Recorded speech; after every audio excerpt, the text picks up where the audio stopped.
Assalamualaikum warahmatullahi wabarakatuh.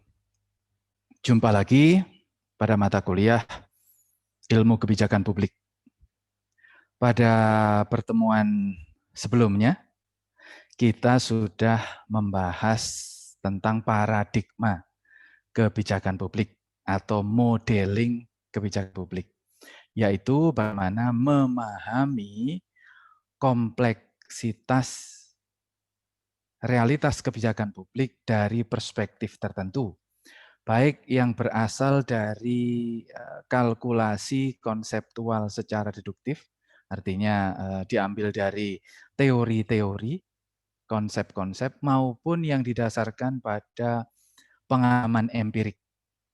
Ya. Sebenarnya ada banyak, tetapi kita fokus pada 4 paradigma, yaitu paradigma elit, paradigma kelompok, paradigma sistem, dan paradigma inkremental. Ya, mudah-mudahan itu akan menjadi bekal kita untuk melanjutkan kajian kebijakan publik. Pada kesempatan ini kita akan membahas tentang konteks kebijakan publik. Ya, kalau kemarin kita sudah membekali diri dengan modeling atau paradigma bagaimana memahami kebijakan publik, sekarang ini kita akan turun pada kasus-kasus konkret. Ya, bagaimana memahami mengapa sebuah kebijakan publik muncul. Ya, apa konteksnya? Jadi kalau kebijakan publik itu adalah konten, maka konten itu memiliki konteks. Ya, nantinya konteks ini di satu sisi akan membantu kita memahami mengapa sebuah kebijakan muncul. Timingnya, tempatnya, pelakunya, itu terkait dengan konteks atau gambar besar dari sebuah kebijakan publik. Di sisi lain, pemahaman terhadap konteks, ya, gambar besar atau situasi di mana sebuah kebijakan publik muncul akan membantu pengambil kebijakan untuk menjadikan sebuah kebijakan yang sudah dirumuskan atau sudah diambil bisa lebih efektif. Ya, karena konteks adalah ruang di mana kebijakan publik tumbuh atau berkembang. Dengan memahami konteksnya, maka kita akan bisa mengetahui apa saja yang membuat sebuah kebijakan bisa berjalan dan apa yang membuat sebuah kebijakan tidak bisa berjalan.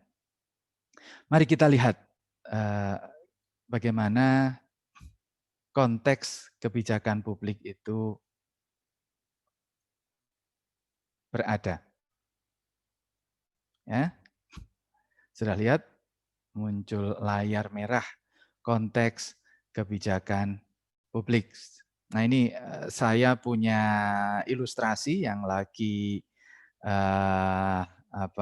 berlangsung saat ini, yaitu Undang-Undang Omnibus Law, Undang-Undang Cipta Kerja yang digodok oleh pemerintah, dirumuskan oleh pemerintah dan legislatif, kemudian sudah dikeluarkan tetapi mendapatkan penolakan dari sebagian publik.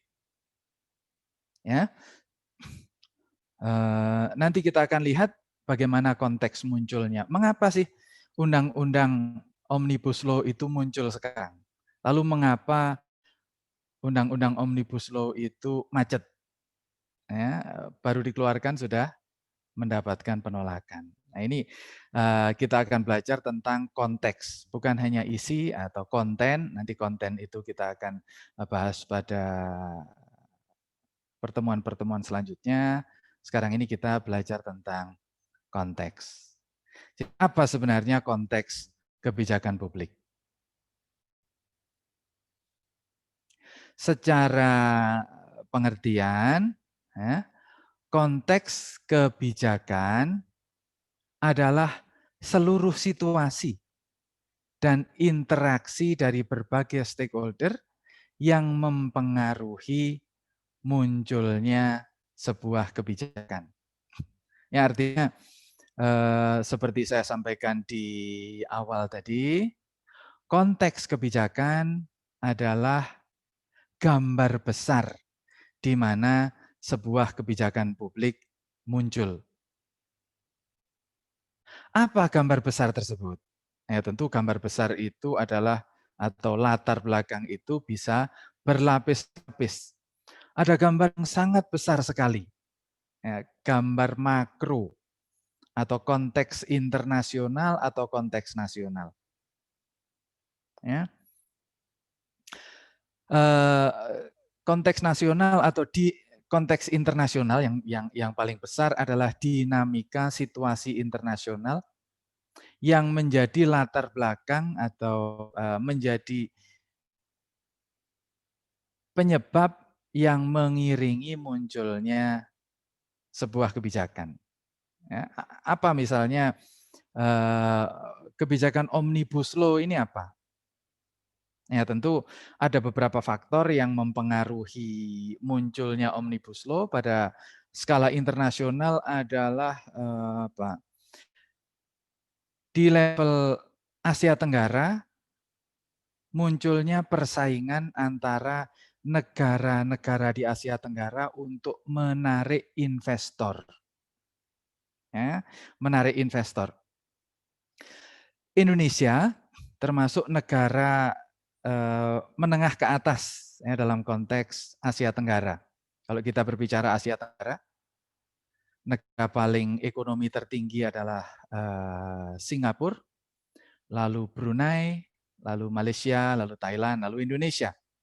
Di bawah Indonesia ada Filipina, Vietnam, Kamboja, Myanmar, dan lain-lain. Nah, dalam konteks menarik investasi tidak bisa bersaing dengan Singapura karena Singapura infrastruktur tata pemerintahannya sudah maju, masyarakatnya sudah maju, teknologinya sudah maju, pendidikannya sudah maju, sehingga level persaingan menggunakan model Singapura berdasarkan tawar-menawar infrastruktur tata pemerintahan kita masih belum, ya masih belum mampu. Dengan Malaysia juga agak berat. Dengan Thailand mungkin kita seimbang ya. Kita seimbang dengan Thailand dalam arti infrastruktur tata pemerintahan dan ekonominya masih setara. Tetapi kalau kita dengan Thailand kita rugi. Karena kita punya sesuatu yang bisa dijual yang Thailand tidak punya. Apa itu? Jumlah penduduk yang banyak dan jumlah sumber daya alam yang melimpah. Sementara Thailand itu jumlah penduduknya sedikit, hanya belasan juta, kemudian sumber daya alamnya juga ada tetapi tidak melimpah, sehingga mereka menggunakan pendekatan yang lain. Ya, pendekatan kemudahan investasi, kemudian tourism itu yang menjadi daya tarik investasi ke Thailand. Sementara Indonesia memiliki sumber daya alam dan jumlah pekerja yang sangat melimpah, sehingga daya tawar atau upaya untuk menarik investasi asing harusnya menggunakan daya tawar yang kita miliki, yaitu sumber daya alam dan tenaga kerja yang melimpah. Nah, ini kita berada pada wilayah yang persaingan kita adalah negara-negara seperti Vietnam, lalu Kamboja, Myanmar. Ya. Yaitu negara-negara yang menawarkan sumber daya alam dan tenaga kerja. Mereka memiliki sumber daya alam yang sebenarnya tidak semelimpah Indonesia, tetapi tenaga kerja yang tawarannya lebih murah. Nah, dalam konteks ini investor-investor asing itu banyak tertarik menanamkan modal ke negara Vietnam atau Kamboja atau Myanmar eh, eh, karena mereka memiliki daya tawar tenaga kerja yang lebih murah. Indonesia tidak ingin sebenarnya untuk murah-murahan berjualan tenaga kerja. Tetapi dalam rangka menarik investor asing tentu kita harus menawarkan sesuatu. Nah, apa sesuatu yang ditawarkan adalah kepastian environment atau kepastian iklim investasi. Ada gambaran bahwa ada gambaran yang ingin ditampilkan oleh pemerintah kepada investor asing bahwa pemerintah kita itu mampu menyediakan iklim investasi yang menarik. Mungkin tenaga kerjanya tidak semurah negara-negara seperti Vietnam, Kamboja. Tetapi kita memiliki yang ditawarkan oleh pemerintah adalah kepastian. Ya, kepastian di mana seluruh infrastruktur terkait iklim industri dan perdagangan itu menyatu, diatur dalam satu hukum, dipegang oleh satu tangan, yaitu pemerintah. Sehingga meskipun Indonesia itu lebih kompleks dibanding negara-negara saingan kita, tetapi pemerintah berharap investor asing itu percaya karena pemerintah sudah punya mekanisme untuk mengelola itu di satu tangan, di satu tempat dengan tawaran-tawaran yang cukup menarik, ya, termasuk bagaimana menata pengelolaan sumber daya alam, karena sumber daya alam di Indonesia ini sangat melimpah, tetapi kita belum memiliki sistem yang menarik, belum memiliki sistem yang stabil, maka pemerintah menawarkan paket-paket pengelolaan sumber daya alam yang diharapkan mampu menarik investor asing. Demikian juga tenaga kerja, sehingga itu yang menjadi konteks munculnya Omnibus Law atau Undang-Undang Ketenagakerjaan. Lalu ada konteks kelembagaan, konstelasi relasi lembaga-lembaga negara. Ya, terutama dalam konteks kita sebenarnya adalah pemerintah, eksekutif, legislatif, lalu kekuatan-kekuatan ekstra parlementer seperti masyarakat sipil, kelompok-kelompok ormas, kelompok-kelompok buruh, ya. Ini menjadi latar belakang bagaimana bukan hanya munculnya, ya, ini menjadi latar belakang munculnya berkembangnya nasibnya dari undang-undang yang ditawarkan oleh pemerintah, atau menjadi bagian dari latar belakang munculnya sebuah kebijakan publik. Dengan kembali lagi dengan menggunakan contoh Omnibus Law, konteks kelembagaan ini menjadi faktor yang ikut menjelaskan. Misalnya, mengapa Omnibus Law itu bisa cepat sekali muncul? Ya, karena sekarang ini yang berkuasa dari partai yang sama, ya, eksekutifnya, presidennya partainya PDIP, kemudian legislatifnya juga PDIP sebagai kelompok mayoritas, maka proses perundangan itu menjadi sangat cepat karena ada koordinasi di balik layar yang sangat efektif karena mereka berasal dari satu kelompok yang sama. Ya, ini menjadi konteks mengapa undang-undang itu munculnya cukup ringkas, cepat sekali muncul, jadi. Gitu ya. Tetapi ini nanti juga akan menjadi penjelas mengapa kemunculan itu kemudian tidak smooth. Setelah muncul terjadi penolakan yang cukup marak di berbagai tempat sampai kemudian pemerintah pending lagi akan dilakukan revisi. Ya. Nah, tentu saja ini konteks politik ekonomi, ini gambar besar mengapa pemerintah memunculkan Omnibus Law. Ya, karena kita ingin membangun investasi ekonomi menggunakan struktur politik yang ada. Politik yang ada adalah konstelasi kelembagaan ini. Ekonomi kita adalah konteks perdagangan regional Asia Tenggara dan mungkin juga persaingan internasional di tengah pertarungan ekonomi politik dua hegemon, dua raksasa internasional saat ini, yaitu Amerika dan China. Nah, Indonesia secara khusus dan Asia Tenggara secara umum menjadi di mana kekuatan ekonomi politik internasional bersaing. Ya, ini menjadi gambaran bagaimana undang-undang seperti Omnibus Law ini lahir dalam konteks Asia Tenggara atau Indonesia sebagai ruang pertarungan antara kepentingan investasi politik ekonomi internasional. Lalu ada kapasitas kelembagaan. Nah, ini konteks secara lebih khusus pada pemerintahannya. Kapasitas pemerintahan dalam mengelola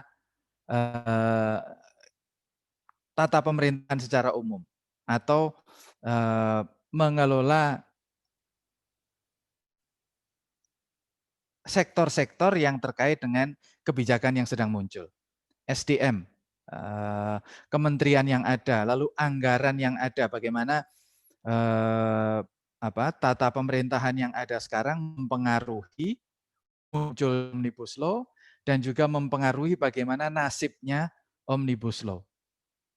Nah, ini sebenarnya dalam konteks ini pemerintah itu sudah sangat rapi bagaimana presiden mengorganisir baik kementerian maupun lembaga-lembaga negara yang lain untuk ikut mendukung munculnya Omnibus Law.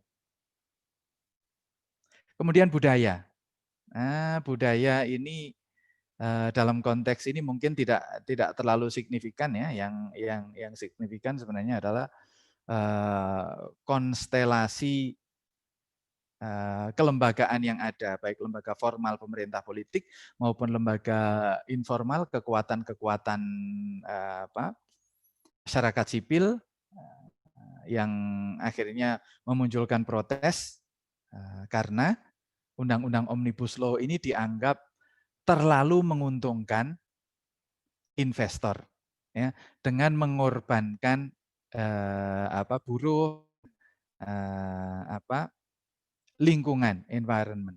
Ya, tentu saja dari kacamata analisis kebijakan publik atau analisis konteks itu sangat mudah dipahami karena memang Undang-Undang Cipta Kerja Omnibus Law ini memang didesain untuk menarik investor asing. Investor asing itu adalah orang yang punya uang yang ingin membangun bisnis. Ya tentu saja pemerintah Indonesia harus mampu membuat tawaran yang menarik bagi investor. Ya tentu saja itu sesuatu yang sangat masuk akal. Gitu ya, masuk akal. Apa pentingnya? Nah, ini secara lebih khusus kita melihat apa pentingnya memahami konteks kebijakan. Nah, ada dua. Seperti saya singgung di depan ya, ada dua faktor mengapa memahami konteks kebijakan itu penting ya secara analisis. Yang pertama, mengapa sebuah kebijakan muncul? Faktor-faktor apa saja yang mempengaruhi mengapa ini faktor apa saja yang mempengaruhi munculnya sebuah kebijakan? Mengapa kebijakan tertentu muncul?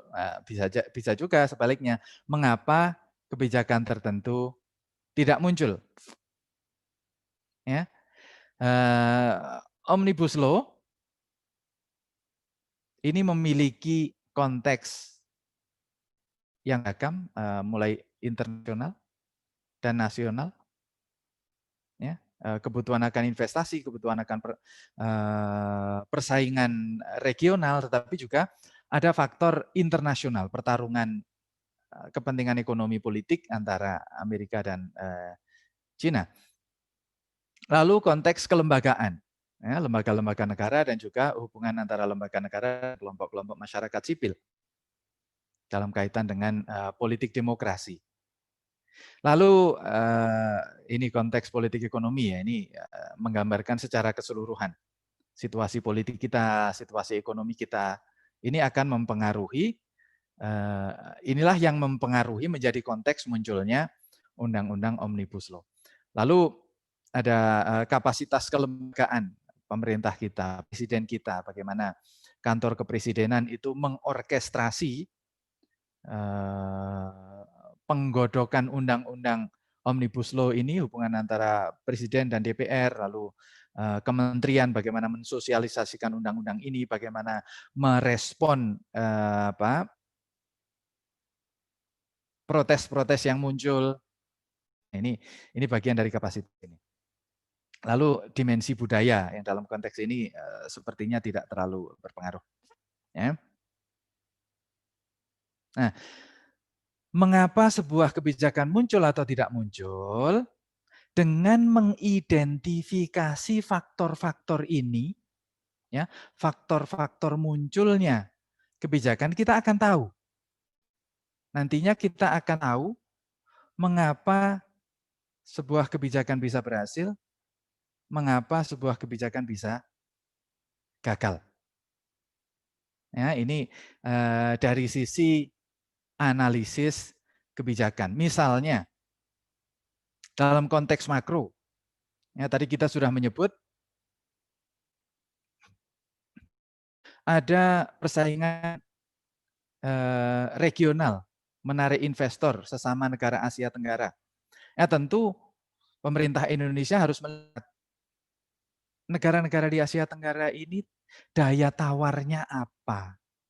Lalu pemerintah Indonesia daya tawarnya apa. Kalau kita bisa membuat daya tawar yang lebih unggul, paket-paket tawaran investasi atau iklim investasi yang lebih menarik dibanding negara-negara lain, menarik itu dalam arti lebih menguntungkan, ya misalnya tata aturannya stabil, bisa mengendalikan situasi yang ada, ketersediaan tenaga kerja lebih berkelanjutan, kesediaan sumber daya alam lebih fleksibel pengolahannya, ya itu tentu akan lebih menarik investor asing. Tetapi kalau situasinya sangat terbatas, misalnya aturan yang terlalu ketat terkait pemeliharaan sumber daya alam, harus menyediakan fasilitas-fasilitas restorasi, artinya kalau sampai merusak alam harus mengganti, kalau sampai terjadi kebakaran harus menanggung, itu tentu saja akan menjadi pertimbangan ya bagi investor. Ya, logikanya orang yang punya uang tentu akan mencari tempat di mana paling mudah berbisnis. Nah, pemerintah tentu dalam konteks Omnibus Law ini sebenarnya adalah menawarkan iklim investasi kepada investor bahwa Indonesia itu terkendali, sumber daya alam melimpah, sumber daya pekerja melimpah, dan pemerintah bisa mengendalikan. Ya, 3 kata kunci itu sebenarnya. Tetapi situasi politik ya, situasi politik di negara kita, kemudian konstelasi relasi lembaga-lembaga negara, ya konstelasi negara maupun non negara, itu juga akan menjadi faktor yang akan menentukan berhasil atau gagalnya Undang-Undang Omnibus Law ini. Pemerintah punya strategi, tetapi kelompok-kelompok masyarakat sipil punya keprihatinan terhadap nasib buruh dan nasib lingkungan, ya, yang kemudian diekspresikan dalam bentuk protes dan penolakan. Nah, sekarang ini kita akan melihat bagaimana pemerintah melakukan respon balik. Ya. Kalau pemerintah bisa mengkomunikasikan bahwa iklim investasi yang dibangun itu nantinya akan win-win solution meskipun di awal terlihat menguntungkan investor, tetapi nantinya itu akan menguntungkan semuanya. Nah, pemerintah tentu akan mampu membangun komunikasi dan membangun kompromi dengan kelompok-kelompok yang menolak. Karena sebenarnya dari analisis kebijakan publik yang ditolak itu bukan programnya, yang ditolak itu bukan kebijakannya, bukan upaya menarik investor. Karena semua orang tahu bahwa Indonesia sangat membutuhkan investasi. Tetapi paket kebijakan dalam rangka menarik investor itulah yang diprotes terkait dengan jaminan kesejahteraan buruh, jaminan kelestarian lingkungan hidup, itu yang diprihatinkan oleh kelompok-kelompok yang menolak. Tetapi bukan inti dari kebijakan atau agenda dari kebijakan untuk menarik investasi asing. Sehingga tugas pemerintah adalah bagaimana mengkomunikasikan itu. Nah, ini poin yang kedua. Mengapa mengkaji konteks kebijakan itu penting? Karena yang kedua, bagaimana menjadikan kebijakan bekerja lebih efektif. Ya, kalau dari kacamata pelaku kebijakan, dari kacamata desainer kebijakan, tentu memahami konteks kebijakan itu penting dalam rangka menjadikan kebijakan itu bekerja lebih efektif. Bagaimana menjadikan kebijakan publik itu bisa sukses. Ya.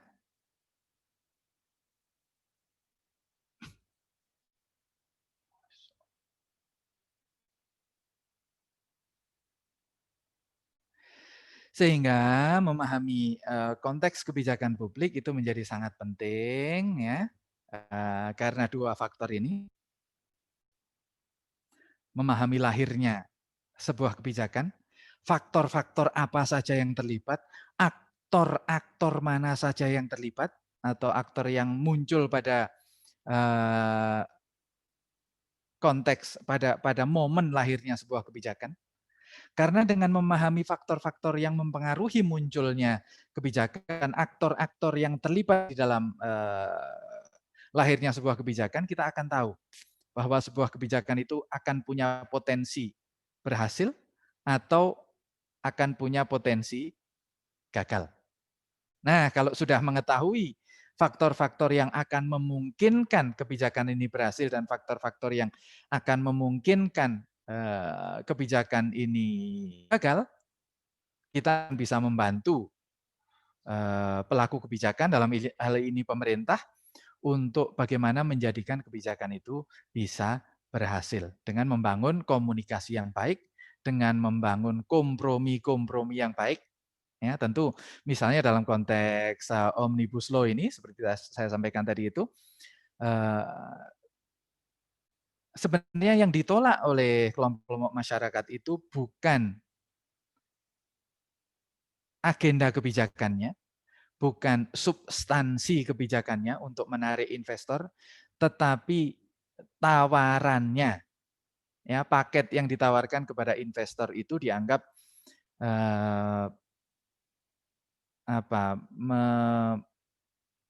memiliki risiko, ya, atau kurang menjamin satu, kesejahteraan buruh, dua, kelestarian lingkungan. Nah, tentu ini tugas pemerintah untuk mengidentifikasi, ya, kelompok-kelompok mana saja yang menolak, poin-poin apa saja yang ditolak, kemudian mencari jalan tengah. Bagaimana investor bisa tetap datang atau bagaimana tanpa harus mengabaikan hak buruh dan juga kelestarian lingkungan. Ya, tentu saja ini bukan perkara yang gampang karena ada konteks internasional, negara-negara pesaing kita, negara-negara di Asia Tenggara yang juga menawarkan paket-paket iklim investasi yang tidak kalah menariknya. Ya, kalau tawaran kita kurang menarik, tentu investor akan lari kepada mereka. Kalau kita menawarkan investasi yang menarik untuk investor, atau pemerintah memiliki resiko mendapatkan penolakan dari kelompok buruh dan kelompok pembela kelestarian lingkungan. Nah, ini memberikan gambaran ya kepada kita bahwa kebijakan publik itu sangat kompleks, seringkali tidak bisa dilakukan, seringkali tidak bisa diselesaikan dengan hitung-hitungan matematik. Ya, karena situasinya sangat kompleks. Kepentingan masing-masing kelompok itu saling berlawanan. Sehingga upaya menyelesaikannya kita di tempat di pembahasan sebelumnya sudah membahas bagaimana modeling atau jenis-jenis kebijakan publik ya. Ada kebijakan publik itu yang sifatnya memang administratif ya, sehingga bisa diselesaikan secara administratif. Tapi kebijakan publik yang berjenis redistributif ya, itu kebijakan publik yang sangat kompleks. Dalam konteks Omnibus Law ini menjadi contoh betapa ada 3 atau 4 faktor utama ya, konteks politik ekonomi internasional, persaingan Cina Amerika, konteks politik ekonomi regional, persaingan pemerintah kita dengan pemerintah negara-negara Asia Tenggara yang saling menawarkan paket iklim investasi yang semenarik mungkin, yang paling menguntungkan kepada investor, tetapi juga ada situasi politik ekonomi domestik di mana ada kelompok-kelompok buruh dan kelompok-kelompok pembela kelestarian lingkungan hidup yang tidak mau pemerintah membuat tawaran yang terlalu beresiko ya, merusak lingkungan dan menghilangkan jaminan kesejahteraan buruh. Ya. Ini adalah konteks bagaimana kompleksitas sebuah kebijakan publik dibangun. Ya. Tetapi tujuan mempelajari konteks kebijakan publik ini adalah dalam rangka kita mengidentifikasi faktor-faktor apa saja yang mempengaruhi munculnya sebuah kebijakan, faktor-faktor apa saja yang terlibat di dalam terkait atau relevan dengan implementasi kebijakan publik tersebut, ya, aktor-aktor mana saja yang terlibat. Ya. Dengan demikian kita akan mengetahui di satu sisi mengapa sebuah kebijakan bisa berhasil, mengapa sebuah kebijakan bisa gagal. Ya, ini kalau kita sebagai pengamat. Kalau kita sebagai bagian dari desainer, pelaku kebijakan, konsultan kebijakan, nah nanti kita akan bisa membantu mengidentifikasi faktor-faktor apa saja yang mempengaruhi kebijakan dan bagaimana mendorong supaya kebijakan tersebut berhasil. Ya, mudah-mudahan ini bisa membantu kita untuk